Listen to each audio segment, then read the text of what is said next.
Between the period of 1958 to 1962, various islands in the Caribbean that were colonies of the United Kingdom, including Trinidad and Tobago, Barbados, Jamaica, and those in the Leeward and Windward Islands, came together to form the West Indies Federation. Similar to the Canadian Confederation and the Australian Commonwealth, this country would span across the entire Caribbean Sea. But before the Union could gain any success, it collapsed due to internal political conflicts. At the front and center of the collapse was Jamaica's opposition leader and future first Prime Minister, Sir Alexander Bustamant. We will explore what happened on this episode of Storytime.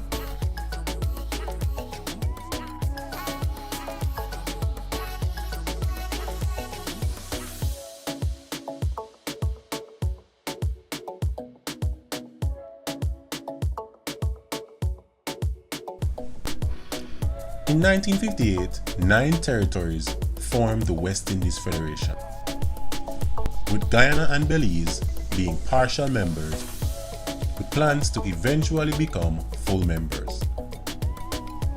The country itself would have dominant and exclusive rights to most of the Caribbean, with an approximate area of about 250 square kilometers, and cumulatively more resources.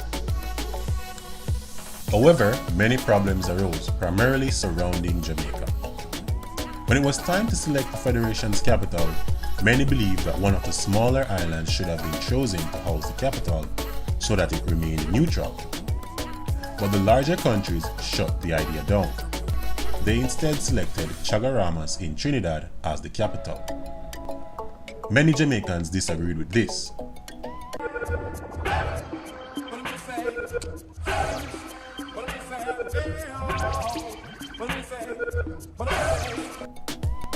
Jamaicans also thought that the smaller nations would be a burden to Jamaica's economy.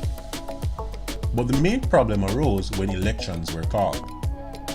No major politician from Jamaica or Trinidad contested the election. This undermined the Federation and showed that neither Jamaica nor Trinidad took it seriously.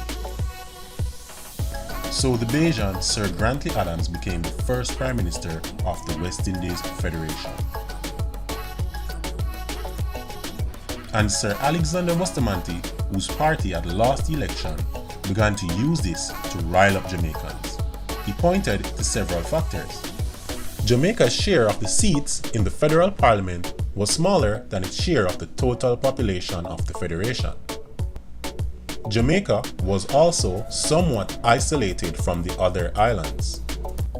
Coupled with the factors that Jamaica's capital, Kingston, was not chosen to be the federal capital, many Jamaicans believed the smaller islanders would flood to Jamaica and drain Jamaica's wealth.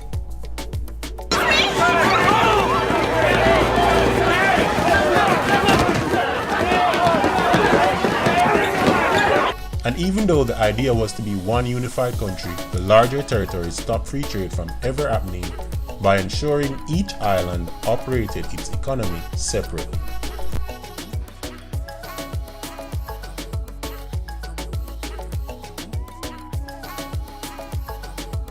The federal government had a small budget.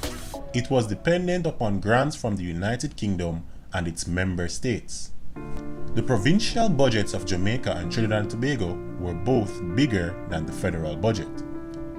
This led to repeated requests for these states to provide greater financing to the federal government. These requests were not well received, as Jamaica and Trinidad and Tobago together already contributed 85% of the federal revenue.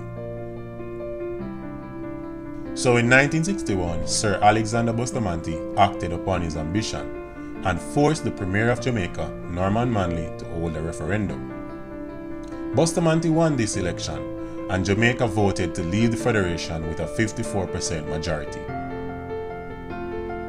With its largest member gone, Trinidad had no choice but to seek independence, with their Prime Minister Eric Williams saying the famous quote, "1 from 10 leaves 0, referring to Jamaica as the one.